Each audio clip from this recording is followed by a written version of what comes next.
Bienvenue avec nous, professeur, et merci d'accepter de nous faire cette formation. Et vous, les étudiants, vous êtes aussi les bienvenus avec un nouveau cours de notre série de révision en ligne. Toujours avec la cardio, on va aborder deux cours assez importants qui sont l'endocardite et l'HTA. Si vous aurez des questions, vous les laissez en commentaire, on va les répondre en dernier. Prof, je vous donne la parole. Ok, merci beaucoup. Salam alaikum, bonsoir tout le monde. Bonsoir mes chers amis, mes chers confrères et consoeurs. Et je réitère donc le remerciement pour le club scientifique Nord qui organise ces séances de révision. Donc aujourd'hui, on va faire deux petits résumés, puisque c'est pas l'objectif de ces résumés ou ces séances, c'est pas de faire des cours détaillés. Donc on va faire des résumés concernant l'endocardite et l'hypertension artérielle. On va commencer par l'endocardite infectieuse. Alors, l'endocardite infectieuse, c'est l'infection de l'endocarde, donc que ce soit l'endocarde valvulaire ou bien l'endocarde qui entoure un matériel intracardiaque, comme une prothèse mécanique ou une prothèse biologique, ou bien une sonde de pacemaker ou un sonde de défibrillateur. Donc, c'est l'endocarde valvulaire natif ou bien le matériel intracardiaque qui est infecté par voie hématogène et l'infection est faite le plus souvent par une bactérie. Alors, ce n'est pas une maladie fréquente, c'est une maladie qui est peu fréquente, mais c'est une maladie qui reste quand même grave avec une mortalité très élevée, elle est de 15 à 20%. Alors, l'âge moyen est de 60 ans, avec une prédominance masculine. Alors, comment se fait-il pour que la bactérie ou le micro-organisme infecte l'endocarde? Puisque l'endocarde, normalement, il est très très bien protégé contre la colonisation de bactéries. Donc, l'adhésion des bactéries à l'état normal sur l'endocarde est très faible. Elle est très très faible. Alors, la physiopathe est faite par deux points importants. D'abord, il y a le défaut ou le défect valvulaire. Donc, il y a quelque chose d'anormal au niveau du cœur. Par exemple, vous avez une fuite valvulaire ou une sténose, ou bien le matériel intracardiaque, la prothèse, la sonde de pacemaker ou de défibrillateur. Alors, cette anomalie va créer des turbulences. C'est-à-dire qu'il y a quelque chose d'anormal qui va créer des turbulences. Donc, le sang, il va turbuler autour de cette anomalie, autour de cette prothèse, qui va gêner l'écoulement normal du sang, ou bien une fuite ou un obstacle. Ceci va rapidement créer un petit thrombus, un petit caillou fibrino-plaquetal. Alors, s'il n'y a pas de bactéries, ce caillou va être rapidement fibrinolisé. C'est la fibrinolyse physiologique et il disparaît. Mais par malheur, si au moment où le caillou fibrinoplaquettaire existe, avec un passage important d'une charge bactérienne, donc il y aura une bactériémie en même temps, donc il y aura une charge bactérienne importante, et dans ce cas-là, la bactérie, elle peut s'attacher, elle peut adhérer à ce caillou-là. Et on aura un caillou qui est infecté par cette bactérie. Ensuite, on aura donc une petite thrombose locale septique. Et l'évolution de cette thrombose locale septique, qui est sur la valve ou sur la prothèse ou sur la sonde, va évoluer selon deux modes.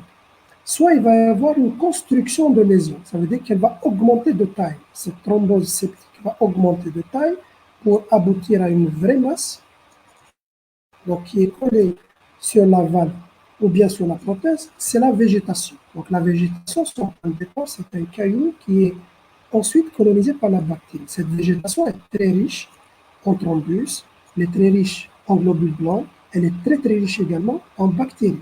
C'est pour cela que c'est cette végétation qui va entraîner la réaction inflammatoire et immunologique prolongée. Et c'est cette végétation, cette masse, qui peut entraîner des obstructions, et c'est cette végétation qui peut emboliser. Donc des petits fragments peuvent se détacher et partir un peu partout dans le cerveau, dans le rein, dans les articulations, dans les membres inférieurs, etc. Ça va donner les autres localisations, les localisations extracardiaques, ce qui fait que l'endocardite est une septicémie à point de départ endocardique. On dit que l'endocardite, c'est une septicémie à point de départ endocardique. Le départ, c'est cette thrombose, végétation. Ensuite, il y aura des localisations septiques par embolie. L'évolution peut se faire également en même temps, les deux évolutions, vers une perte de substance. Dans un premier cas, il y aura un gain de substance, des lésions de construction. Dans le deuxième type, il y aura une perte de substance, donc des perforations et des mutilations de la valve. Ceci va entraîner des désinsertions. La prothèse va désinsérer, par exemple. La, la, la, la sonde va se déplacer de pacemaker, ou bien on aura des perforations directement au niveau des valves et ça va entraîner des fuites. Et c'est les fuites et les désinsertions qui entraînent l'insuffisance cardiaque. Donc tous les dégâts cardiaques sont dus à ces lésions de destruction. Généralement, toutes les lésions cardiaques au niveau cardiaque sont dues à ces lésions de destruction. Et d'ailleurs, c'est l'insuffisance cardiaque qui est la première cause de décès dans l'endocardite. Donc, on a deux évolutions possibles qui peuvent être en même temps. Des lésions de construction, c'est la végétation responsable de réactions inflammatoires immunologiques prolongées et des localisations extracardiaques. Et vous avez les lésions de destruction qui sont responsables des fuites, des perforations, des désinsertions, des prothèses et qui sont responsables du tableau d'insuffisance cardiaque. Alors, quels sont les gènes qui peuvent être responsables d'endocardite? D'emblée, il faut retenir essentiellement deux catégories ou deux gènes essentiels qui sont responsables de presque 90 à 95% de l'endocardite. Vous avez les streptocoques et les staphylocoques. Alors, dans certaines séries, le streptocoque reste toujours en première position, mais dans beaucoup de séries récentes, le staphylocoque occupe actuellement la première place devant le streptocoque. Donc, on va commencer par le streptocoque. Alors, le streptocoque est habituellement un germe qui est peu virulent. Donc, ce n'est pas un germe qui est très, très virulent, et c'est pour ça qu'il est responsable surtout de la forme subaiguë, la forme un peu lente d'endocardite, et c'est la forme qu'on appelle l'endocardite d'Osler ou l'endocardite subaiguë. Alors, le streptocoque, on a surtout deux familles de streptocoques qui peuvent être responsables d'endocardite. On a les streptocoques non groupables, qui ne sont pas groupés selon la classification de Lansfeld, c'est les streptocoques de la plaque dentaire. Viridans, Mytis, Oralis, Sanguis sont des streptocoques qui existent à l'état normal dans la cavité buccale et dans l'oropharynx et le nasopharynx. Et donc, le point de départ, c'est surtout les plaques dentaires, les infections de l'origine bucco-dentaire, mais également l'origine, il peut être par exemple les sinus de la face, une sinusite, une pharyngite, une laryngite. Donc, c'est une origine ORL ou bucco-dentaire. Et généralement, c'est une forme subaiguë et c'est un germe pas très, très virulent. Vous avez également le streptocoque D ou le streptocoque bovis. Lui, il est localisé au niveau du tube digestif. Alors, son point de départ, c'est digestif. C'est surtout les infections digestives importantes comme les angiocolites, les sigmoïdites diverticulaires, certains polypes, par exemple, infectés, les cancers également infectés. Là, le streptocoque D, c'est un germe à culture difficile. Donc, ça prend beaucoup de temps pour identifier ce germe. Donc, on a deux catégories, le streptocoque de la plaque dentaire et le streptocoque D. Les deux sont généralement pas très virulents. On va dire que c'est la forme subaiguë. À côté, vous avez les staphylocoques. Alors, le staph, c'est surtout le staph doré, Staphylococcus aureus. Alors, le staph, généralement, il est responsable de la forme aiguë et de la forme grave, avec des dégâts cardiaques importants. Alors, le staph, sa porte d'entrée, c'est surtout cutané.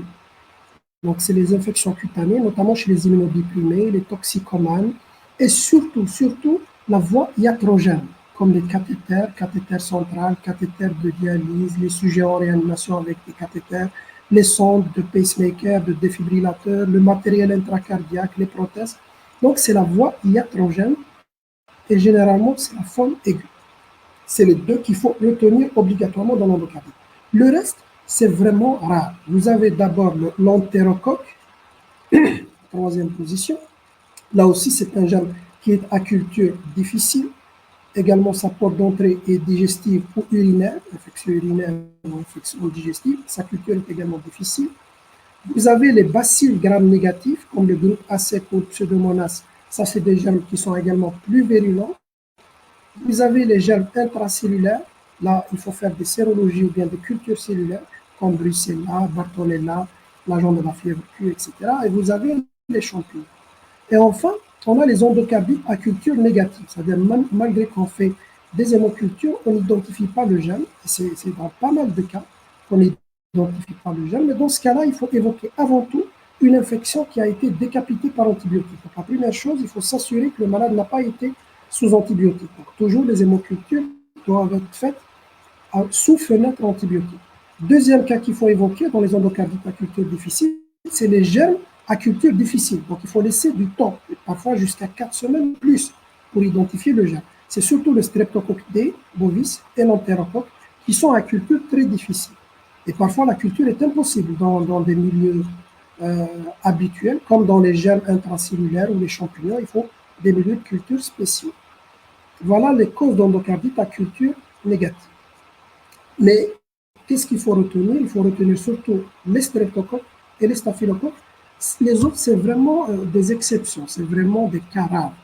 Alors, le streptocoque, c'est bucco-dentaire, ORL, c'est la forme subaiguë. Les staphylocoques, c'est iatrogène, les cathéters, les malades en réanimation, les patients porteurs de prothèses intracardiaques, que ce soit une prothèse mécanique, une prothèse biologique, des pacemakers, des défibrillateurs, et généralement, c'est la forme aiguë.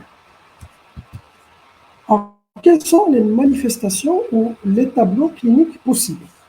Alors, premièrement, on a le syndrome infectieux. C'est le plus fréquent. D'abord, il faut retenir une chose dans l'endocardite, c'est que le diagnostic ne se base en aucun cas sur la présence ou l'absence d'un signe ou bien d'un autre. Ça veut dire qu'il n'y a aucun signe ou symptôme qui est constant, même la fièvre. Même la fièvre n'est pas constante. Même la fièvre n'existe pas chez 100% des malades. Donc, on a le syndrome infectieux dont la fièvre, c'est le signe le plus fréquent. Donc, habituellement, la fièvre, généralement, ce n'est pas une fièvre très, très élevée. C'est, on va dire, 38 à 38,5, surtout dans les endocardites à streptocoque. Et c'est pour ça que les malades, généralement, quand ils viennent, ils sont déjà mis sous antibiotiques parce qu'on pense à une angine ou bien à une infection quelque part et ils sont mis sous antibiotiques. Mais parfois, la fièvre, c'est une fièvre qui est très élevée. Et dans ce cas-là, il faut évoquer avant tout les germes virulents, notamment le staph. Parfois, on a le tableau d'altération de l'état général et d'asthénie. Il faut chercher également, il faut palper la rate à la recherche de splénomégalie. Alors, la splénomégalie également, c'est surtout, elle est fréquente dans la forme aiguë. Elle est présente chez 30 à 40% des malades. Ça pour le syndrome infectieux. On a les signes cardiaques. Alors, les signes cardiaques, c'est facile, c'est connu. Il y a 2 règles. Tout souffle ou insuffisance cardiaque fébrile est une endocardite jusqu'à preuve du contraire. Donc, on a le souffle et on a l'insuffisance cardiaque. Il faut chercher la dyspnée, l'orthopnée, l'air crépitant, ça c'est à gauche, la turgescence, le flux, l'œdème, l'acide, etc. pour l'insuffisance cardiaque droite. Il faut chercher les signes cutanés. Ce n'est pas très fréquent, mais ils sont très évocateurs du diagnostic, notamment les nodules d'Osler. C'est des petits nodules inflammatoires, très douloureux, surtout au niveau de la pulpe des doigts.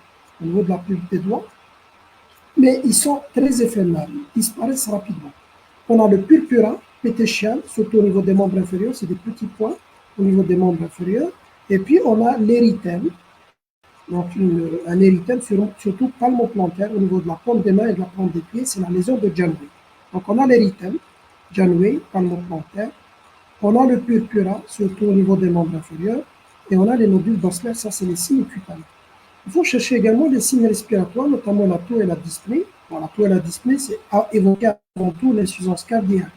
Mais ça peut évoquer une atteinte pulmonaire, surtout dans l'endocardite du cœur droit. Alors, quand il y a une endocardite du cœur droit et la végétation est au niveau des valves du cœur droit, dans ce cas-là, elles vont emboliser au niveau de l'artère pulmonaire et ça peut donner des abcès. Des abcès au niveau du poumon et ça peut donner une toux et une dyspnée et une infection pulmonaire. Il faut chercher également des signes neurologiques en faveur d'un AVC ischémique, hémorragique, les abcès, etc. Il faut faire un fond d'œil et un examen ORL parce que le malade peut présenter un purpura conjonctival. Donc, en fait, ce purpura, il peut exister partout parce qu'il y a une petite fragilisation des vaisseaux qui vient de l'embolisation. Quand la végétation elle va emboliser, elle va fragiliser les vaisseaux et on aura la constitution de purpura. Un purpura donc conjonctival. Ou bien purpura au niveau des membres inférieurs. Il faut chercher également les taches d'Europe, ça c'est des petites taches au fond d'œil, font partie également des critères diagnostiques.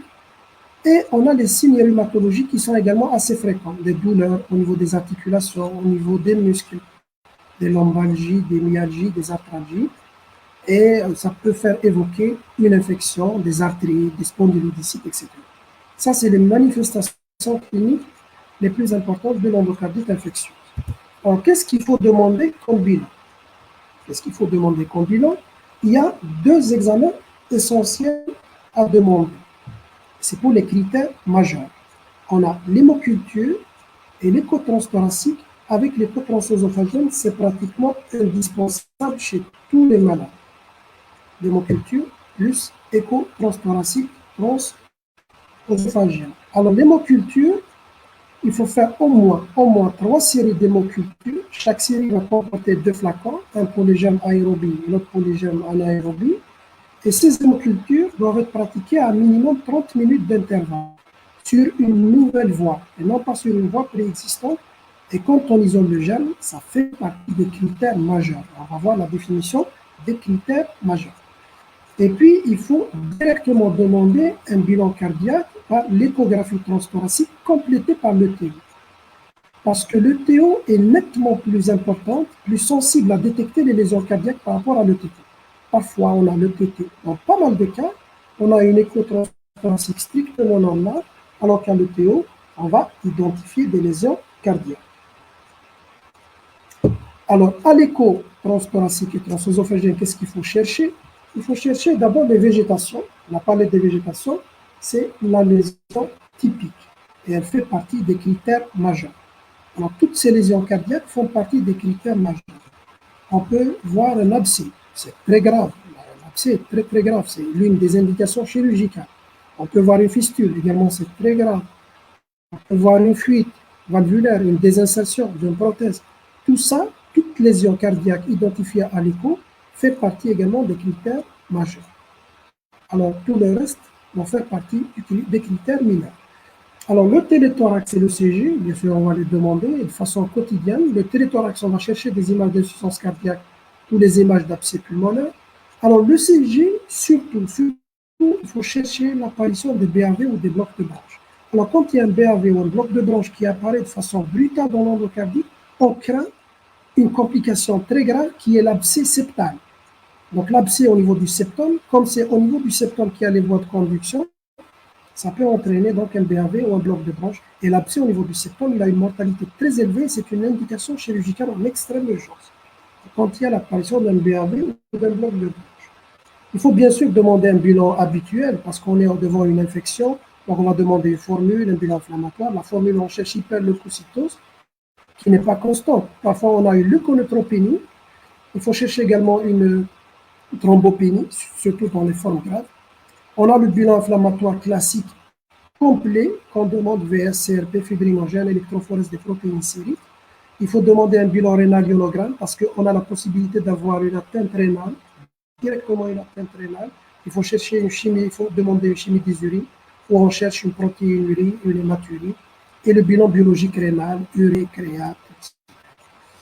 Il faut demander également un bilan immunologique parce que ce n'est pas uniquement le bilan inflammatoire qui est positif, mais il y a également une réaction immunologique, il y a un désordre immunologique. Ce désordre immunologique est caractérisé par quoi? D'abord, il y a une consommation du complément. Là, on le fait exceptionnellement, il n'est pas vraiment disponible, le dosage du complément, mais si vous le dosez, vous allez trouver une diminution du complément total et de ses fractions, parce qu'il y a une réaction inflammatoire immunologique. Et puis, comme il y a un désordre immunologique, il y a certaines sérologies qui vont sortir faussement positives, comme une sérologie de la syphilis. Alors, la syphilis, comme vous le savez, il y a 2 sérologies qu'on peut faire. On a le VDRL et TPHA. Alors, TPHA, c'est spécifique. TPHA pour Treponème pallidum hemagglutination essay. C'est l'essai d'hémagglutination du Treponème pallidum. Le TPHA, il est spécifique de la syphilis. Et on a le VDRL qui n'est pas spécifique. Alors, dans l'endocardite, on va trouver un VDRL positif et TPHA négatif. On peut trouver également un facteur rhumatoïde positif, alors que ce n'est pas une polyarthrite rhumatoïde. Et on peut trouver des complexes mineurs. Ça, ils font partie également des critères mineurs quand on a un bilan immunologique perturbé. Il faut demander un scanner ou ce qu'on appelle le body scanner, malgré que le malade ne présente aucun signe, même si le patient ne présente aucun signe, ni cérébral, ni ailleurs, ni partout. Donc, dans ce cas-là, on va demander un scanner cérébral et un scanner thoraco-abdominopelvien. Pardon. Donc, un scanner cérébral et un scanner thoraco-abdominopelvien. Et qu'est-ce qu'on va chercher dans ce cas-là? On va chercher des embolies asymptomatiques ou symptomatiques. Une embolie cérébrale, une embolie rénale, une embolie dans le tube digestif, une embolie pulmonaire, etc. Parce que toute identification d'un phénomène embolique fait partie des critères mineurs, comme toute identification d'un phénomène immunologique fait partie des critères mineurs. Il faut également chercher la porte d'entrée. Alors la porte d'entrée, surtout si on suspecte une porte d'entrée urinaire, on demande le CBU. Si on suspecte un streptocoque, et dans ce cas-là, on va demander panoramique dentaire, sinus et consultation ORL et stomatologie. Et puis, on a les nouveaux critères et les nouveaux examens. Selon la nouvelle recommandation, qui date déjà de 2015, on a trois nouveaux examens qu'on peut demander.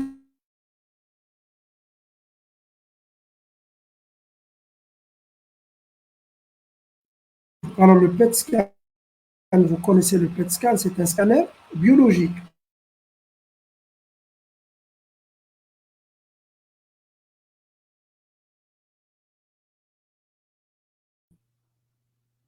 Là où il y a une inflammation, ou bien là où il y a une infection. Professeur, Oui, oui. Le son se coupe. Oui, oui. Se coupe un peu. Se coupe. Comment on fait oui. إذا تقدر عاود لنا شوية في لي بورت دونتري. منين؟ من البورت دونتري. من لا بورت دونتري. D'accord. Merci. Donc, je répète, j'espère qu'on n'aura pas d'autres coupures. Donc, j'ai dit que la porte d'entrée, on va faire les examens, le scanner, et puis on va chercher la porte d'entrée. C'est important et c'est indispensable parce que si on ne traite pas la porte d'entrée, l'infection sera toujours. Donc, quand on suspecte une infection urinaire, on va demander le CU. Quand on suspecte un streptocoque, on va demander une panoramique dentaire, radio des sinus, consultation ORL et stomatologique. Et puis, on a les nouveaux critères avec des nouveaux examens. Selon les dernières recommandations, il y a des nouveaux examens qu'on ne demande pas systématiquement. Il y a des indications bien particulières pour ces nouveaux examens. On a le PET scan, la scintigraphie au leucocyte marqué et le scanner cardiaque. C'est les trois examens, nouveaux examens pour les nouveaux critères. Alors, le PET scan, c'est quoi? C'est un scanner biologique. On va injecter 18 FDG, 18 fluorodésoxyglucose. Alors, le 18 FDG, donc c'est biologique, il va se fixer là où il y a une consommation excessive de glucose. Donc là, il y a une infection ou une inflammation, ou par exemple pour les localisations, secondaires des cancers, on fait le PET scan parce que les localisations secondaires consomment de l'énergie, consomment de glucose. Là, dans le cas d'endocardite, s'il y a une endocardite, donc l'endocardite, c'est une infection, c'est une inflammation, elle va fixer, il y a une hyperfixation en PET scan. Même chose pour les scintigraphies au leucocyte. Les leucocytes vont se fixer autour de l'infection, de l'inflammation, et on aura une scintigraphie positive. Donc les leucocytes vont se fixer. Quand est-ce que je vais demander une scintigraphie au leucocyte ou bien le PET scan? C'est uniquement pour les prothèses. Parce que les prothèses, il faut savoir que c'est très difficile de voir ces végétations, les fluides, les abcès, etc. Parce que la prothèse, elle est là. Donc, c'est un matériel intracardiaque. C'est du métal ou bien un matériel biologique. Il gêne la visualisation de ces lésions. Parfois, on ne voit pas bien. Alors, quand on a une fixation des leucocytes, ou bien quand on a une hyperfixation en PET scan, autour de la prothèse, ça veut dire que la prothèse est infectée et on considère que c'est un critère majeur. C'est comme si on a vu une végétation ou bien un abcès. Hyperfixation, la scintigraphie, ou hyperfixation au PET scan. Et on a le scanner cardiaque. Alors, le scanner cardiaque, c'est d'ailleurs le seul qui est disponible chez nous. Les deux premiers, vraiment, ils ne sont pas disponibles. Le PET scan, il est disponible, mais bon, on ne va pas le demander quand même pour une endocardie. Le scanner cardiaque, le but, c'est quoi? C'est qu'on va visualiser les abcès intracardiaques. Les abcès sont également très difficiles à voir en écho transthoracique ou transœsophagien. C'est plus facile de les voir au scanner. Donc, je répète, scintille, leucocyte ou PET scan, c'est pour les prothèses, pour la fixation autour de la prothèse. C'est l'équivalent d'un critère majeur. Et le scanner cardiaque pour mieux voir les abcès, parce que c'est difficile de voir les abcès à l'écho transthoracique et même à l'écho transœsophagien. Donc, est-ce qu'il faut les demander systématiquement? Bien sûr, la réponse est non. il y a un algorithme. D'abord, il faut retenir une chose, c'est que quand les deux critères majeurs sont là, le diagnostic est retenu. Quand on a un critère majeur et 3 mineurs, le diagnostic est retenu. Quand on a 5 critères mineurs, le diagnostic est retenu. Alors, les critères majeurs, c'est quoi? C'est l'hémoculture positive et c'est l'imagerie en faveur du endocardique. Il y a deux critères. Donc, l'hémoculture positive, l'hémoculture doit être positive à des germes responsables comme le streptocoque, le staph ou les bacilles gram-négatifs. S'il s'agit d'un germe qui n'est pas habituellement responsable d'endocardite, comme par exemple, on va dire le méningocoque ou le pneumocoque, ce n'est pas un germe habituel. Dans ce cas, il ne faut pas uniquement sur 2. Il faut soit 2, mais prévu à plus de 12 heures d'intervalle, ou plus de 2, 3 ou 4 ou plus. Donc je répète, s'il s'agit d'un germe habituel, 2 hémocultures sont suffisantes. S'il s'agit d'un germe inhabituel, dans ce cas-là, 2 hémocultures, mais à plus de 12 heures d'intervalle, ou supérieur à 2 hémocultures. Sauf le cas de Coxiella, où une seule hémoculture est positive. Positif est considéré comme critère majeur. Alors, pour l'imagerie, les critères majeurs sont les lésions qu'on a vues, végétation, abcès, fistule, anévrisme, etc. Mais on a vu les nouveaux critères majeurs. Une fixation anormale autour de l'implantation d'une prothèse détectée par PET-scan au 18 FDG ou bien par scanner au leucocyte marqué. Scintigraphie au leucocyte.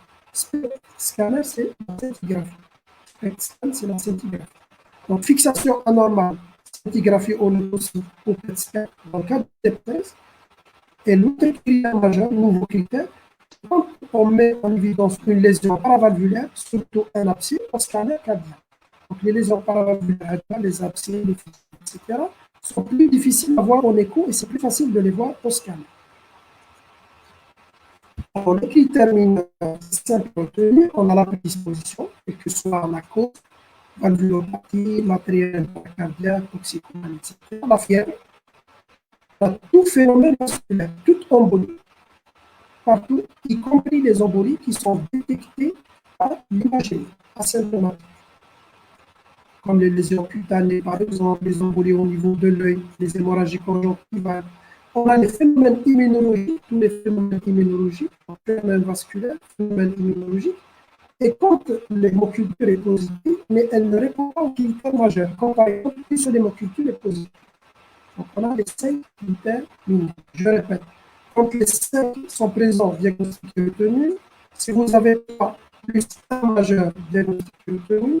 Si vous avez 2 critères majeurs, une hémoculture positive, plus la lésion à l'écho ou au scanner ou à la scintigraphie ou au PET scan, dans ce cas-là également, le diagnostic est retenu. Alors, comment on va demander ces examens? Il faut savoir qu'on ne va pas demander le scanner, le PET scan et la scintigraphie ou le leucocyte marqué d'emblée. Donc, on applique les anciens critères. Ça veut dire que c'est uniquement l'écho transthoracique, transœsophagien plus hémoculture. Si on arrive à retenir, par exemple, on a vu une végétation, plus le germe a été identifié par hémoculture, le diagnostic est retenu. Si on arrive à exclure, il y a une faible probabilité, le diagnostic est exclu. Mais il reste un certain nombre de cas au cours desquels il y a toujours la suspicion. Par exemple, vous avez une hémoculture qui est fortement positive, hémoculture, mais on n'a rien identifié à l'écho transthoracique et à l'écho transœsophagien. Qu'est-ce qu'il faut faire dans ce cas-là? C'est l'indication des nouveaux critères. On va chercher, si c'est une valve native, on va chercher les autres lésions par le scanner cardiaque et on va répéter les autres examens, l'écho transthoracique, transœsophagienne, et les autres examens, on va les répéter. Plus le scanner cardiaque, si c'est une valve native. Si c'est une prothèse, là on a plusieurs examens à demander, parce que pour la prothèse, c'est très difficile de voir les abcès, les végétations, etc. Dans ce cas-là, on va répéter les examens, les premiers examens, plus on va demander le PET scan, la scintigraphie au leucocyte marqué et le scanner cardiaque. Le but de ces examens-là, c'est de rechercher un autre critère majeur. Parce que généralement, quand on a une suspicion forte et que le diagnostic est toujours possible, ça veut dire généralement on a un seul critère majeur et ça reste un deuxième critère majeur. Et généralement, le critère majeur qui manque, dans les prothèses, c'est la lésion valvulaire qu'on ne voit pas bien à l'écho transthoracique. Et après, on va soit retenir, soit exclure le diagnostic. Donc, je répète, dans le cas d'une suspicion d'endocardite, on va demander les deux examens obligatoires qui sont hémoculture plus écho transthoracique transœsophagienne. Si on arrive à retenir le diagnostic, c'est bien. Si on arrive à exclure le diagnostic, c'est bien. Si on est toujours dans le doute, on va demander les nouveaux examens. Les nouveaux examens, si c'est une valve native, c'est le scanner cardiaque à la recherche des lésions paravalvulaires, les abcès surtout. Si c'est une prothèse, c'est le scanner plus le PET scan plus la scintigraphie pour leucocyte marqué. Alors, quelles sont les complications de l'endocardite infectieuse? Alors, la première complication, c'est les complications les plus fréquentes, c'est l'insuffisance cardiaque et l'OAP, qui est surtout due à des perforations et des mutilations valvulaires. Elle est surtout secondaire à l'infection par le staphylocoque. Surtout, c'est le staph qui va entraîner les lésions cardiaques, l'insuffisance cardiaque et l'OAP, qui est la première cause de mortalité. Vous avez les troubles conductifs. On a parlé des troubles conductifs, notamment les BAV et les blocs de branches. Il faut évoquer avant tout un abcès septal. Donc, les abcès, surtout au niveau du septum, c'est quelque chose de très grave. Et généralement, on n'arrivera jamais et jamais à stériliser l'abcès intracardiaque par le seul traitement médical, par antibiotique. C'est pour ça que c'est l'une des principales indications du traitement chirurgical. Donc, il y a les abcès intracardiaques. Et puis, on a les péricardites et les myocardites. Donc, vous pouvez également avoir une infection du péricarde ou bien du myocarde. On a les complications infectieuses. Alors, les complications infectieuses, on a une infection persistante, surtout si le germe est résistant, notamment le staphylocoque, qui peut donner un état de choc septique. C'est la deuxième cause de mortalité dans l'endocardite infectieuse. Donc, une infection persistante, surtout s'il s'agit d'un germe multirésistant, et on a l'état de choc septique. On a les complications emboliques partout, dans le cerveau, dans le rein, la rate, le mésentère, les articulations. Vous avez la possibilité de constituer des anévrismes, qu'on appelle les anévrismes mycotiques, surtout au niveau du cerveau. Alors, ces anévrismes sont dus à des embolisations au niveau des artères. Alors, quand il y a un petit embol qui part dans l'artère, il va fragiliser la paroi artérielle et on aura la constitution de poches qu'on appelle les anévrismes. Et donc, la tendance se fait surtout au niveau donc, du cerveau et le risque, c'est la rupture d'anévrisme et la constitution d'hémorragie. C'est pour ça qu'il y a une contre-indication absolue au traitement anticoagulant à dose curative dans l'endocardite. Parce qu'il y a toujours le risque de constitution d'anévrisme et le risque de rupture et d'hémorragie, surtout au niveau du cerveau. On a les complications rénales, l'insuffisance rénale, les glomérulonéphrite, les embolies rénales avec abcès, infarctus rénal. Et on a également la néphrotoxicité des antibiotiques, notamment des aminosides. On utilise beaucoup les aminosides dans le traitement de l'endocardite. Et on a les complications neurologiques, surtout par embolie, les AVC ischémiques, possible transformation hémorragique, rupture d'anévrisme avec hémorragie, les méningites, les méningoencéphalites. Donc, l'infection peut atteindre les méninges, méningoencéphale, méningoencéphalite, les abcès. Donc, vous avez toutes sortes de complications infectieuses un peu partout, dans le cerveau, dans le rein, dans la rate. Ça peut donner un infarctus splénique, ça peut donner un infarctus mésentérique au niveau des articulations. Ça peut donner, comme on a vu, des arthrites, une spondylodicite. Donc, on a tout ça, c'est des complications emboliques. Alors, la prise en charge, le traitement, on a donc les mesures générales. D'abord, l'hospitalisation. Tout endocardite doit être hospitalisé. Il y a certaines exceptions dans les recommandations, mais c'est vraiment exceptionnel. Sinon, tous les malades pour lesquels on suspecte une endocardite doivent être hospitalisés. Et si c'est une forme grave, sévère, l'hospitalisation se fait en unité de soins intensifs, cardiologie ou bien en réanimation. Il faut traiter la porte d'entrée comme mesure générale. La première chose, il faut toujours penser à traiter la porte d'entrée. Si on ne traite pas la porte d'entrée, c'est comme si on n'a rien fait. On ne va jamais stériliser le foyer si on ne traite pas la porte d'entrée. Il faut traiter de façon symptomatique surtout l'insuffisance cardiaque qui est la première cause de décès. Donc le malade, quand il commence à avoir de la dyspnée, de la toux, de l'orthopnée, surtout l'insuffisance cardiaque gauche, il faut directement la traiter. C'est la première cause de décès chez ces malades-là. Il faut contre-indiquer de façon absolue le traitement anticoagulant à dose curative. J'ai dit pourquoi? Parce qu'il y a le risque d'anévrisme mycotique partout et le risque de rupture de ces anévrismes qui peut entraîner des hémorragies.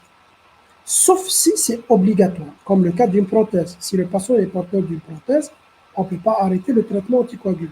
Mais sinon, on peut anticoaguler de façon préventive. Une seule injection, par exemple, de Novenox par jour, parce que le malade sera alité, là, oui. Mais anticoaguler de façon curative, là, c'est contre-indiqué, sauf s'il y a une vraie indication. Alors, le traitement, c'est le traitement antibiotique. Alors, d'emblée, chaque germe, quand on l'identifie, il a son schéma. Vous n'êtes pas censé connaître le schéma. Même nous, en général, on revoit les schémas et les schémas sont toujours actualisés. Donc, chaque germe, il a son traitement antibiotique, il a son schéma. Mais il y a des bases qu'il faut connaître. D'abord, l'antibiothérapie, si c'est possible, doit être débutée une fois que le germe est identifié. Et on a vu l'une des principales causes d'endocardite à hémoculture négative, c'est quand le patient, il voit un médecin et il lui prescrit un antibiotique. Dans ce cas-là, il va décapiter. Il n'a pas traité, il n'a pas bien traité, parce que dans l'endocardite, il faut de fortes doses, de très fortes doses par voie intraveineuse, mais il a décapité et on ne va pas trouver le germe. Donc, si possible, l'antibiothérapie doit être faite après avoir identifié le germe. Et si on a fait une première série d'hémocultures et qu'on n'a pas identifié le germe, on veut répéter une deuxième série, qu'est-ce qu'on fait? On fait une fenêtre thérapeutique. On arrête le traitement pendant 48-72 heures, si l'état du malade le permet, et on va faire une nouvelle série d'hémocultures. Alors, c'est toujours une association. Jamais on utilise un seul antibiotique. C'est toujours une association bactéricide, pas des traitements simples, bactéricides, et à forte dose, à très forte dose. Par exemple, pour l'amoxicilline, on a l'habitude d'utiliser minimum 12 grammes par jour. Par exemple, on utilise 4 grammes en IVD 3 fois par jour. Et on peut aller jusqu'à 24 grammes par jour d'amoxicilline. Pour l'augmenter, la même chose. Donc, on va donner des traitements et bactéricides et à très forte dose et toujours une association synergique. Alors, les associations les plus connues, c'est amoxicilline ou augmentin, donc bêta-lactamine, avec des aminosides, avec par exemple de la gentamicine. Ça marche très bien dans l'endocardite. Sinon, on a des peptides comme la vancomycine avec la gentamicine. Dans ce cas-là, c'est une association qui est très néphrotoxique. Je vous ai dit qu'il y a beaucoup de médicaments qui ont une néphrotoxicité, notamment les aminosides. Il faut donc surveiller de près la fonction rénale. Donc, toujours une association de traitement bactéricide à forte dose et toujours par voie intraveineuse pendant la quasi-totalité du traitement, sauf dans certains cas. Si le maladie va bien, on peut administrer en IV pendant, par exemple, 4 semaines. Et 2 semaines, on passe à la voie orale, mais c'est vraiment exceptionnel. Mais sinon, c'est par voie IV pendant la quasi-totalité du traitement. Et c'est un traitement prolongé, minimum 4 semaines, et on va aller jusqu'à 6 semaines. Donc, dans l'endocardite, c'est toujours 4 à 6 semaines d'une association antibiotique forte dose IV, bactéricide et synergique. Alors, le traitement chirurgical, il y a 3 indications de traitement chirurgical. Alors, la première indication, c'est la plus fréquente, et c'est la première cause de mortalité, c'est l'insuffisance cardiaque non contrôlée. Donc, un patient, il vient, il a une endocardite, surtout l'endocardite du cœur gauche. Il va faire une insuffisance cardiaque, OAP par exemple, et on va mettre un traitement médical, dérivé nitré, diurétique, etc. Si ça donne de bons résultats, il y a une stabilisation, oui. Mais s'il y a une insuffisance cardiaque non contrôlée par le traitement médical, là, c'est une indication chirurgicale et en urgence. Sinon, le malade, il va rapidement évoluer vers le décès. Alors, l'insuffisance cardiaque, on le voit surtout dans les formes aiguës et surtout dans les formes à staph. On a les infections non contrôlées. Alors, quand on met un traitement antibiotique bien adapté aux germes, à des doses habituelles, par voie IV, on a bien respecté le schéma et on n'arrive pas à contrôler l'infection.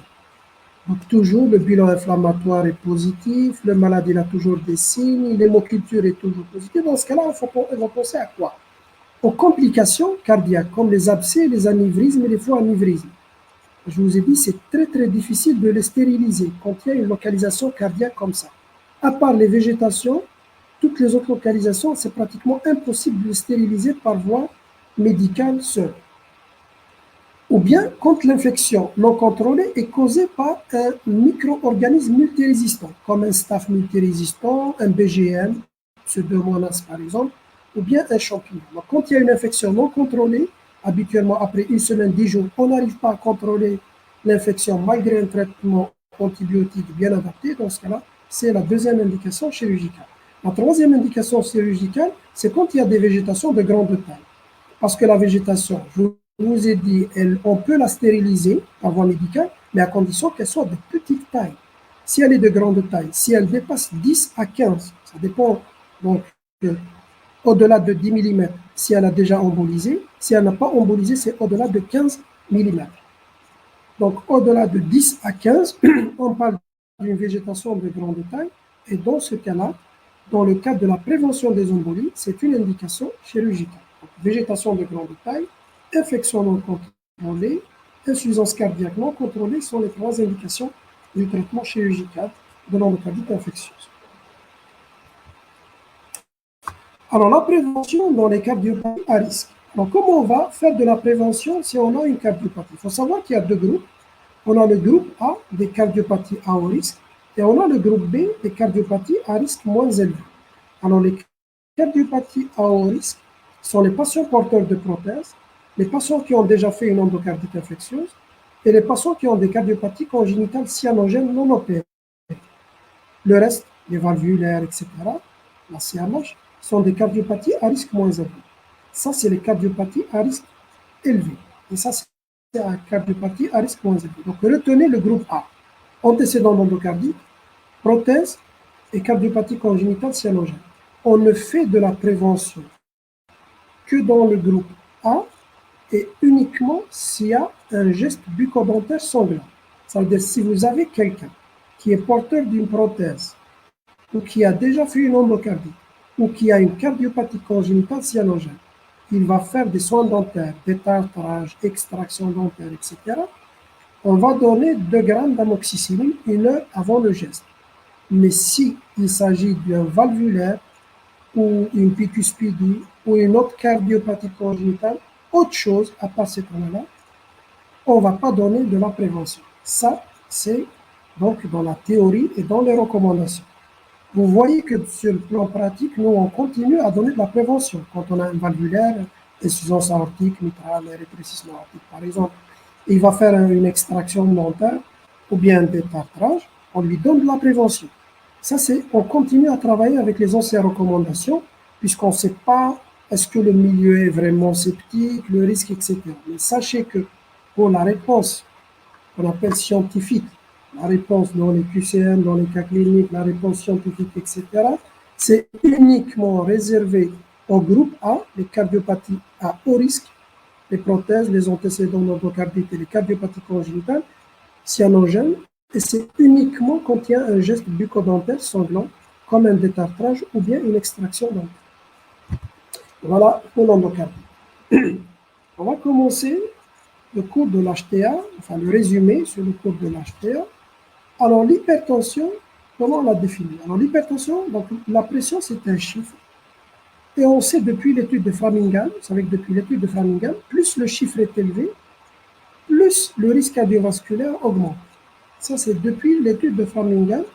C'est pour cela que, avant l'avènement des médicaments, on ne sait pas comment on définit l'hypertension. Jusqu'au moment où les médicaments antihypertenseurs sont apparus et on a bien défini l'hypertension. Alors, l'hypertension est définie, c'est le chiffre à partir duquel il y a un bénéfice pour traiter le malade. Ce chiffre, il est de 140-90 pour les recommandations de l'ESC. Ça, c'est la Société européenne de cardiologie. Nous, on suit les recommandations de l'ESC. Ça veut dire qu'on a un bénéfice réel de traiter le malade quand il dépasse 140-90. Et quand il n'atteint pas 140-90, on n'a pas réellement un grand bénéfice par rapport aux inconvénients du traitement. On n'a pas un grand bénéfice. C'est pour ça qu'au-dessous de 140-90, le patient, il est dit normotendu. Et au-delà de 140-90, on l'appelle hypertendu. Et puis l'hypertension est classée en grade 1, légère, grade 2 et grade 3, sévère, au-delà de 180 de systolique et ou 110. Donc un seul chiffre, quand il est élevé, suffit à classer dans la catégorie supérieure. Si vous avez une pression dystolique au grade 3 et une pression systolique au grade 2, le malade il est classé au grade 3, toujours dans la catégorie supérieure. Et les patients normotendus sont classés en patient avec une pression optimale, quand c'est inférieur à 120 et 80. Ensuite, entre 12 et 13 et 8, 8,5, on dit que c'est une pression normale. Et quand on se rapproche des chiffres de 40, de 140, quand on est entre 130 et 140 de pression systolique et 85-90 de pression diastolique, on dit qu'on est dans la pré-hypertension ou la pression normale haute. Mais les trois catégories sont des catégories de patients non hypertendus. Moi, c'est des patients normotendus classés en trois sous-catégories. Alors, le diagnostic positif de l'HTA, le plus souvent, l'HTA est de découverte fortuite. Donc, retenez que l'HTA, généralement, ne donne pas de signes ou de symptômes dans la grande majorité des cas, et même si on a des chiffres élevés. Donc, si on fait les études, et les études sont faites d'ailleurs, donc la majorité des patients pour lesquels on découvre l'HTA, on les découvre de façon fortuite. Donc, à l'occasion d'une mesure de la pression artérielle. Sinon, on peut la découvrir à l'occasion de complications. D'emblée, il va faire une complication, notamment des complications cérébrales, un AVC. Plus ou moins à l'occasion de symptômes, ce qu'on appelle les signes neurosensoriels, les céphalées, les phosphènes, les acouphènes, les fatigues, etc. Mais qu'est-ce qu'il faut savoir de ces symptômes? Qu'est-ce qu'il faut retenir? Il faut retenir que ces symptômes sont en aucun cas spécifiques. Ça ne veut pas dire qu'un malade, quand il vient pour des céphalées, phosphènes, acouphènes, etc., c'est sûr que c'est l'hypertension. En aucun cas, ces symptômes ne sont corrélés aux chiffres. Ça veut dire que ça ne veut pas dire qu'un patient qui a 200 mm de pression systolique a plus de symptômes qu'un patient qui a 150 de pression systolique. Non, il n'y a pas de corrélation entre les symptômes et l'intensité ou la sévérité de l'élévation tensionnelle. Et en aucun cas, on va confirmer ou bien on va éliminer le diagnostic de l'HTA sur la base de la présence ou de l'absence de ces symptômes. C'est juste, ils sont là, ils vont orienter le diagnostic. Ça veut dire qu'un patient, il a des céphalées occipitales, phosphènes, acouphènes, etc. On va se dire, voilà, probablement, bel excès de l'hypertension. Alors, bel excès de l'hypertension, qu'est-ce qu'il faut faire? Il faut mesurer.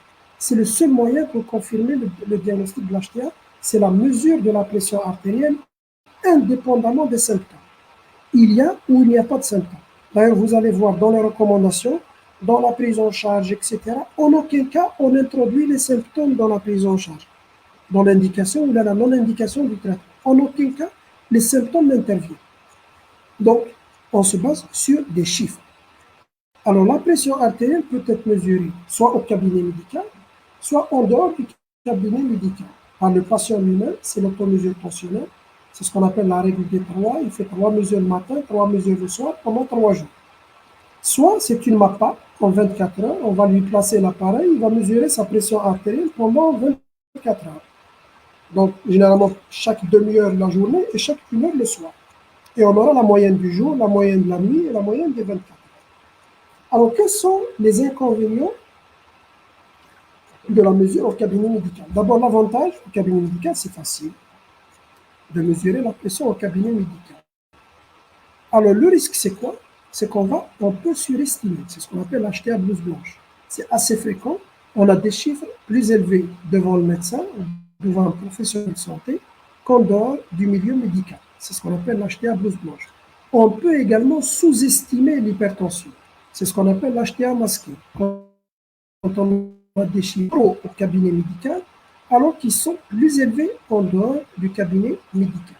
Et c'est pour ces raisons-là, on risque soit de surestimer, soit de sous-estimer. C'est pour ces raisons-là que les nouvelles recommandations de la Société européenne de cardiologie insistent sur le fait qu'il faut toujours mesurer la pression artérielle de préférence en dehors du cabinet médical. C'est plus la mesure au cabinet médical qui est la base. La base, c'est la mesure en dehors du cabinet médical. Donc, quand on a la possibilité de mesurer la tension en dehors du cabinet médical, donc par le patient lui-même, dont on mesure, ou bien encore mieux la MAPA, parce que la MAPA, il va donner la moyenne du jour, la moyenne de la nuit. C'est le seul examen qui va vous donner la pression nocturne au moment où le patient donc, est en plein sommeil. Quand on a la possibilité que le malade il fait ses propres mesures, l'automesure, ou bien il fait de la MAPA, il faut toujours préférer ça. On laisse la mesure au cabinet médical au seul cas où on n'a ni l'automesure ni la MAPA. Ça, c'est les nouvelles recommandations.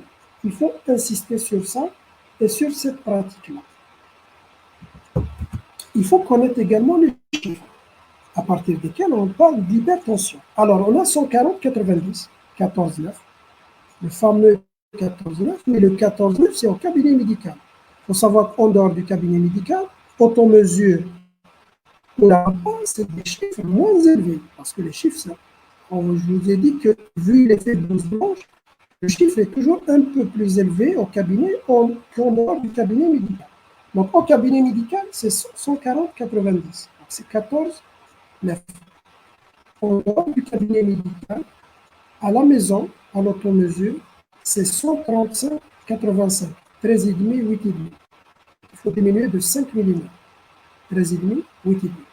Ce 13,5, 8,5, pour faciliter la tâche, comment on va se souvenir des chiffres, c'est le même chiffre que la moyenne de la journée à la MAPA. Parce qu'à la MAPA, quand on va retirer l'appareil, on fait la lecture, il va nous donner la moyenne de la journée, la moyenne de la nuit, la moyenne de toutes les mesures, et la moyenne de toutes les 24 heures.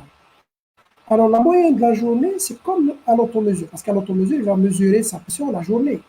Il ne va pas mesurer en plein sommeil. Donc, c'est le même chiffre, c'est 135,85. Alors, la moyenne de la nuit, c'est le chiffre le moins élevé, c'est 12,7. Normalement, inférieur à 120,70. Et entre les deux, 130,80 pour la moyenne des 24 heures.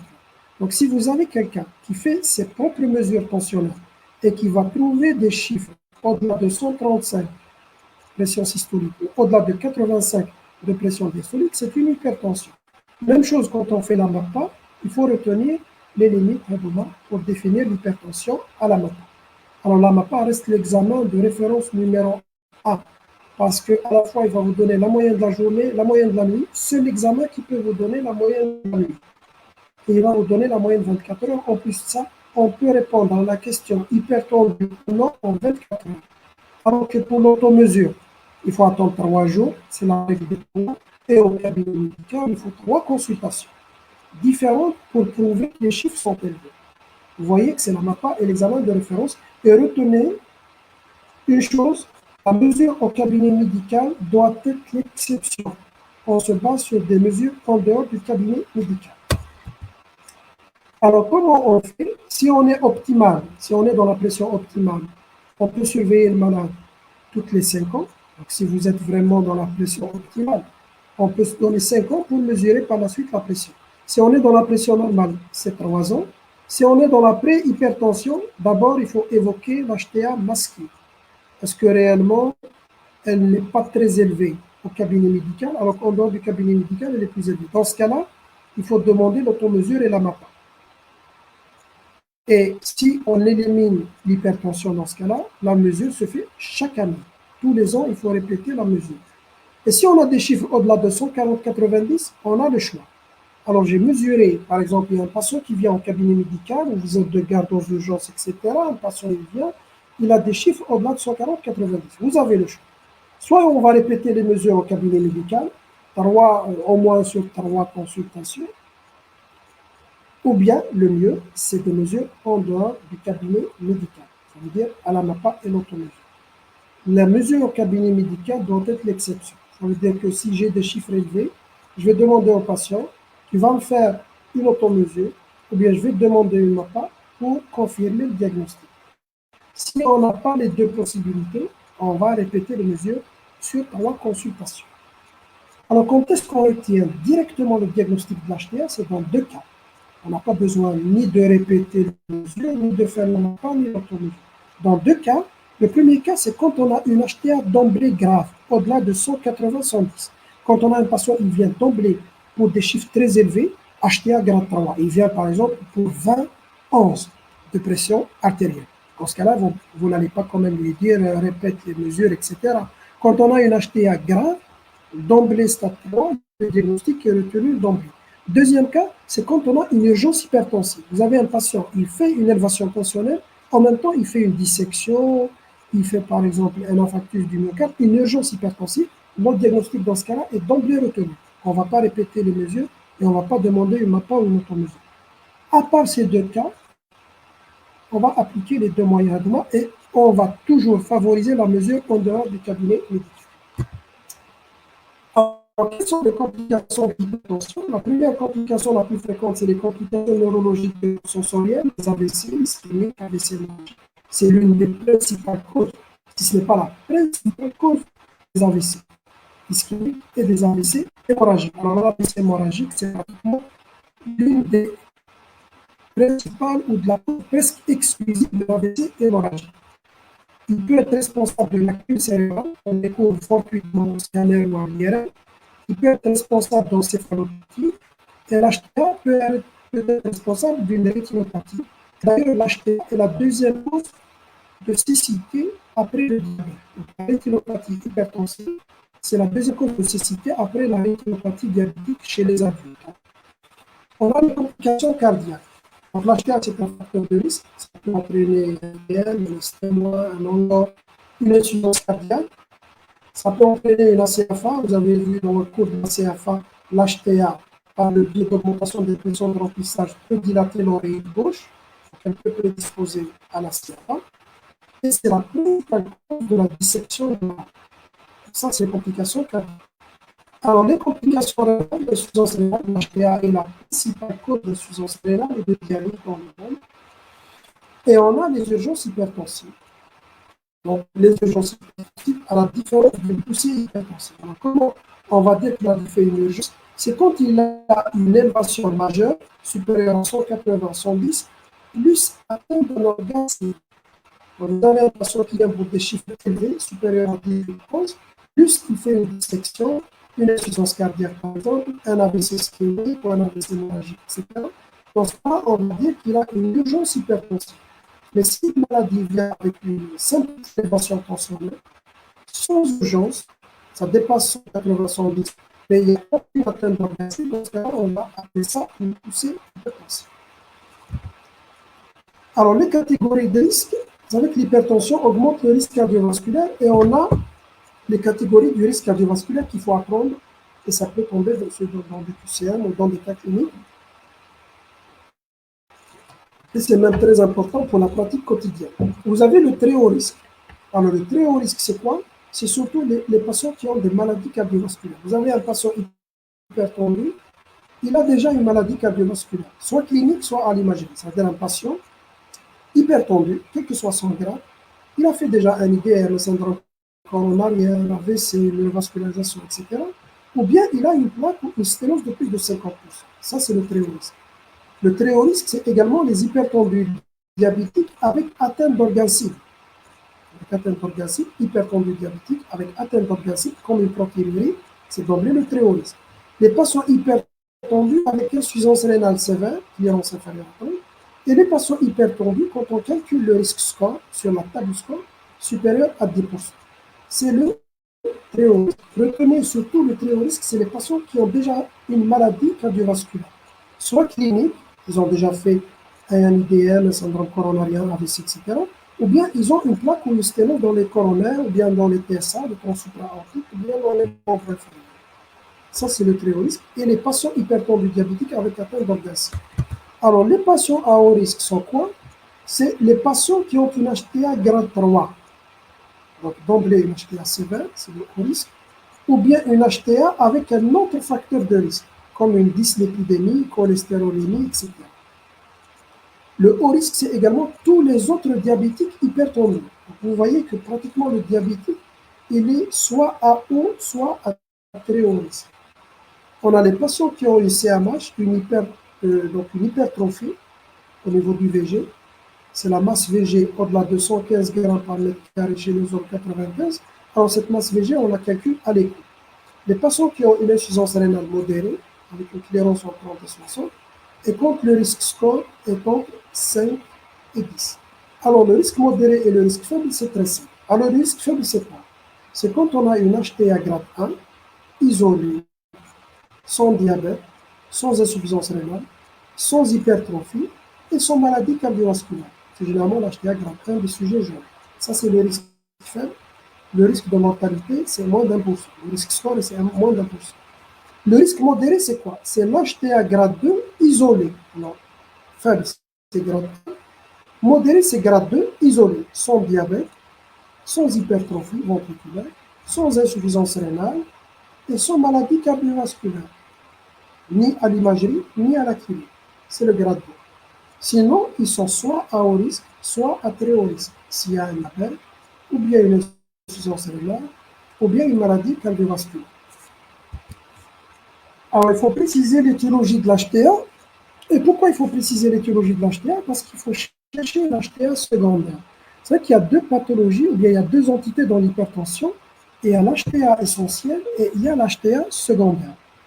Alors, l'HTA secondaire, c'est quoi? C'est quand l'hypertension est secondaire à une maladie bien définie. C'est-à-dire qu'il y a une cause bien définie qui va entraîner une élévation tensionnelle. Alors que l'HTA essentielle, elle est multifactorielle. Il y a la génétique, il y a l'hérédité, par exemple, et puis il y a les facteurs de l'environnement, mais il n'y a pas d'une maladie bien définie qui va augmenter les chiffres tensionnels. Alors, l'HTA essentielle est la circonstance la plus fréquente. C'est la circonstance la plus fréquente. L'HTA secondaire est beaucoup moins fréquent. C'est environ 5% des cas. Dans 5% des cas, il y a l'HTA secondaire. Mais pourquoi on cherche l'HTA secondaire? Parce que c'est une cause qui est potentiellement curable. On peut guérir définitivement le malade quand il a une HTA secondaire. Alors, quand est-ce qu'on va chercher l'HTA secondaire? On ne va pas la chercher chez tous les malades. On va la chercher quand il y a un des 4 éléments suivants. Premièrement, quand c'est une HTA du sujet jeune, vous avez un hypertendu, il a moins de 30 ans, d'emblée, il faut chercher l'HTA secondaire. Vous avez une HTA résistante au traitement. Quand elle résiste à une triple association, dont un diurétique. C'est ça la définition de l'HTA résistante. Donc, triple association, dont un diurétique. Quand vous avez une HTA d'emblée sévère, une patient qui vient d'emblée pour des chiffres très élevés, d'emblée sévère, au-delà, grade 3, directement grade 3. Ça, c'est, il faut chercher l'HTA secondaire. Et quand il y a certains éléments à l'orientation étiologique, c'est-à-dire à l'interrogatoire, l'examen clinique, aux examens complémentaires. Donc, vous avez les indications de la recherche d'une HTA secondaire. Sujet jeune, HTA résistante, HTA sévère d'emblée et la présence d'éléments d'orientation étiologique. Alors, quels sont les bilans qu'il faut demander de façon systématique? Alors, les bilans qu'il faut demander de façon systématique, on a le bilan sanguin, la glycémie, le bilan rénal, le bilan lipidique complet, LDL cholestérol, HDL, cholestérol total, triglycérides, avec la formule. Donc ça, c'est des bilans obligatoires qu'il faut demander chez tous les hypertendus. Glycémie, bilan rénal, bilan lipidique et la formule. Il faut demander également un fond d'œil. Il faut faire un ECG à la recherche d'HVG électrique et il faut demander une chimie des urines par bandeleur. C'est les seuls examens qu'il faut demander de façon systématique. Par exemple, l'écho, elle n'est pas demandée de façon systématique. Si on trouve quelque chose à l'ECG, par exemple une HVG électrique, on va demander une échocardiographie. Alors, si ces examens trouvent quelque chose d'anormal, on suspecte une HTA secondaire, dans ce cas-là, on va demander d'autres examens. Alors, quelles sont les principales causes d'HTA secondaire? Rapidement. La première cause, c'est les HTA rénales, notamment les néphropathies, surtout les atteintes parenchymateuses. Alors, quand est-ce qu'on évoque l'HTA d'origine rénale? C'est quand il y a un bilan rénal perturbé. HTA d'emblée avec insuffisance rénale ou avec protéinurie. Le traitement est difficile dans ce cas-là. Pourquoi? Parce que dans les atteintes parenchymateuses et les néphropathies, on se base surtout sur les corticoïdes ou bien les immunosuppresseurs. Et on sait que la corticothérapie est l'une des principales causes d'élévation en long cours de la tension artérielle. Donc, le traitement est vraiment difficile dans ces cas-là. On a l'HTA rénovasculaire par obstruction de l'artère rénale. Donc, évoqué surtout devant une HTA sévère résistante. Alors, comment on va faire le diagnostic? On va demander un échodoppler des artères rénales et au moindre doute, on complète par un angioscanner ou bien un angio-IRM des artères rénales. D'ailleurs, quand on suspecte une HTA secondaire, d'emblée, on demande une écho rénale plus une écho des artères rénales. C'est les deux premiers examens qu'on demande. Vous avez une suspicion d'HTA secondaire, sujet jeune, HTA sévère, HTA résistante, etc. D'emblée, les deux premiers examens qu'il faut demander pour les deux principales causes, on demande l'écho rénal et l'écho doppler des artères rénales. Vous avez l'hyperaldostéronisme primaire. L'hyperaldostéronisme, c'est une hypersécrétion d'aldostérone, donc par la corticosurrénale, soit par une tumeur bien définie, un adénome ou bien un cancer, soit par hyperplasie bilatérale. Alors l'association HTA-hypocalémie, parce que l'aldostérone, il va entraîner une rétention hydrosodée et fuite potassique, et d'où la règle générale, toute hypertension associée à une hypocalémie est un hyperaldostéronisme ou un adénome de cône ou hyperplasie jusqu'à preuve du contraire. Quand on a une hypocalémie, donc il faut évoquer l'hyperaldostéronisme. Dans ce cas-là, qu'est-ce qu'il faut doser? L'aldostérone et la rénine. Alors dans ce cas-là, on va trouver l'aldostérone très élevé, la rénine effondrée par feedback négatif. Alors le traitement, si c'est une tumeur bien définie, adénome ou cancer, c'est la chirurgie. Sinon, si c'est une hyperplasie bilatérale, dans ce cas-là, c'est les anti-aldostérones, c'est le traitement médical. On a le phéochromocytome, c'est une tumeur qui sécrète les catécholamines, l'adrénaline et noradrénaline. Alors, le phéochromocytome, il peut être au niveau de la médulo-surrénale, il peut être en dehors de la médulo-surrénale. C'est le phéochromocytome extrasurrénalien. Alors, on l'évoque devant une triade, c'est ce qu'on appelle la triade de Ménard, céphalée, palpitation, sueur, c'est la triade de Ménard. Le diagnostic, on ne peut pas doser les catécholamines parce que la libération se fait par paroxysme. Qu'est-ce qu'il faut doser? Il faut doser les métabolites urinaires, c'est les méthanéphrines au niveau des urines. On va les doser, les métabolites, c'est les méthanéphrines au niveau urinaire. Alors, pour localiser le phéochromocytome, on demande TDMS et IRM de la surrénale, et quand il est extrasurrénalien, il n'y a rien sur la surrénale, on suspecte un phéochromocytome extrasurrénalien, on va demander une scintigraphie au MIBG qui se fixe sur les phéochromocytomes. Alors, le traitement, c'est médical, donc c'est les bêta-bloquants, parce que c'est une sécrétion de catécholamine, ou bien la chirurgie, si c'est une tumeur bien définie, cancer, etc., c'est la chirurgie. On a le syndrome de Cushing qui va sécréter le cortisol. Le diagnostic également est facile, c'est un plan clinique. On a le faciès de Cushing, l'obésité et les vergetures. Alors, on a le diagnostic biologique, on fait le test de freinage par dexaméthasone, 1 mg donc de dexaméthasone la veille. Le lendemain, on fait le dosage du cortisol. Chez un sujet normal, quand on va donner 1 mg de dexaméthasone, on trouve le taux de cortisol bas, vraiment au niveau de son minimum. On va freiner par un corticoïde de synthèse, c'est ce qu'on appelle le test de freinage. Alors, le freinage est négatif. Quand il y a le syndrome de Cushing, il y a une hypersécrétion du cortisol et le test de freinage est négatif. Pour localiser la tumeur ou l'adénome, on va faire les examens TDM et l'IRM et le traitement, il peut être également chirurgical. La coarctation, c'est la principale cause d'HTA chez l'enfant. Alors, c'est une obstruction sur l'aorte descendante. Ça va donner des abolitions des poux fémoraux avec des poux au niveau des membres inférieurs qui sont présents. Le diagnostic, c'est l'angioscale ou l'angio-IRM. C'est facile de voir la coarctation, l'angioscale et l'angio-IRM. On ne la voit pas à l'écho. Le traitement, c'est la chirurgie, c'est ce qu'on appelle l'intervention de Crawford. Section suture. On sectionne la partie sténosée et on va faire une suture terminale.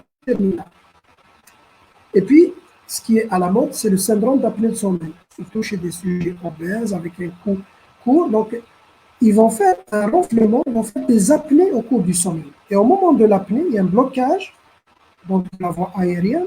Ils vont souffrir d'un ronflement et des apnées pendant le sommeil. Et l'apnée va stimuler le système nerveux sympathique qui va entraîner un pic tensionnel, surtout la nuit. D'où la nécessité dans ces cas-là de demander la MAPA, parce que seule la MAPA permet de mesurer la pression pendant la nuit. Alors, c'est une HTA nocturne, surtout, avec disparition de la chute tensionnelle nocturne. Le sujet normal, normalement, la pression nocturne est moins élevée que la pression diurne. Chez les patients qui souffrent de syndrome d'apnée de sommeil, c'est le contraire. La pression nocturne est plus élevée que la pression diurne et ils peuvent faire des AVC, ils peuvent faire des IDM en plein sommeil. Alors, ils souffrent d'un ronflement, une mauvaise qualité de sommeil et une somnolence importante la journée, avec possible accident au volant. Alors, le diagnostic, c'est la polysomnographie, c'est l'enregistrement du sommeil pendant la nuit. Et le traitement, c'est l'appareil, c'est ce qu'on appelle la respiration à pression positive continue. Donc, c'est un appareil qui va délivrer une pression positive continue, qui va empêcher ces apnées pendant le sommeil. Et ça donne de très, très bons résultats dans le cas de l'HTA du syndrome d'apnée de sommeil. Alors, on termine rapidement par la prise en charge. Alors, Pour tous les malades, à partir de la préhypertension, on indique les règles hygiéno-diététiques, notamment le régime demi-sel. Il faut diminuer la consommation du sel, il faut avoir un régime méditerranéen, il faut augmenter l'activité physique et ça donne de très très bons résultats. L'activité physique et le régime et l'arrêt des facteurs de risque, notamment le tabac, ça donne de très très très bons résultats. Alors, les règles hygiéno-diététiques obligatoires, on associe obligatoirement le traitement pour l'HTA grade 2. À partir de l'HTA grade 2, c'est d'emblée le traitement médical. D'emblée le traitement médical. Pour l'HTA grade 1, on peut essayer d'abord les règles hygiéno-diététiques. Et si ça ne donne pas, après 3 à 6 mois, on passe au traitement médical. Donc, le message qu'il faut retenir sur cette plaque-là, c'est que je peux essayer les règles hygiéno-diététiques seules si c'est une HTA grade 1 isolée. Si ça ne donne pas, après 3 à 6 mois, il y a toujours des chiffres élevés. Et généralement, ça donne, quand les patients respectent les règles hygiéno-diététiques, ça donne de très, très, très bons résultats, surtout dans l'HTA grade 1. Ce n'est pas très élevé. Et si ça ne donne pas après 3 à 6 mois, je passe au traitement médical. Mais si c'était une HTA grade 2 ou 3, dans ce cas-là, d'emblée, règles hygiéno-diététiques plus traitement médical. Alors, quels sont les objectifs pour dire que le malade il est bien équilibré ou non sous traitement? Alors, il faut savoir que les objectifs, toujours, on l'évalue minimum 1 mois. Dans les anciennes recommandations, il faut attendre 4 semaines. Et dans les nouvelles recommandations, c'est 3 mois. Donc, il ne faut pas dire que quand on va donner un traitement, après 3 à 4 jours, il y a une baisse des chiffres. Non, il faut s'attendre minimum 4 semaines, minimum 1 mois